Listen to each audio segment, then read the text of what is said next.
रियासती press club आडो ॻोठाणनि जो इलाइक़े में बदअमनी ऐं फुर थियण ख़िलाफ़ एहतजाजी मुज़ाहिरो। ॻोठ उम्मीद अली इलाइक़ो वासी ॻोठाणनि सावण इलाइक़ो, शोभान इलाइक़ो, जमील इलाइक़ो, ख़ुदा बख़्श इलाइक़ो ऐं ॿियनि पारां एहतजाज कयो वियो।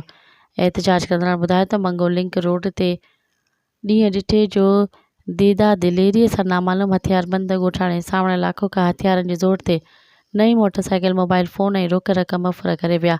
इन मौक़े ते मुतासिर सावण इलाइक़ो ॿुधायो त सुबुह सवेर ॻोठ खां मोटरसाइकिल ते सवार थी शुनवाई ते अदालत वञी रहियो हुयसि त रस्ते में मंगो लिंक रोड ते ओचितो नामालूम हथियारबंद हथियारनि जे ज़ोर ते बिहारे मोटरसाइकिल, मोबाइल फ़ोन ऐं रोक रक़म फुर करे विया। हुन चयो त रियासती थाणे ते फुर थियण जी NC दाख़िल कराई आहे, पर पुलिस का बि कार्रवाई नाहे कई।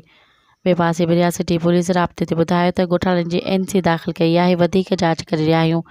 वाज़िह रहे त गुज़िरियल ॾींहुं पिणु ॻोठ अल्हावरायो वसतड़ो में मस्जिद मां लखे रुपयनि जी बैटरी, इन्वेंटर, UPS ऐं ॿियो क़ीमती सामान नामालूम चोर ॿोहारे विया हुआ।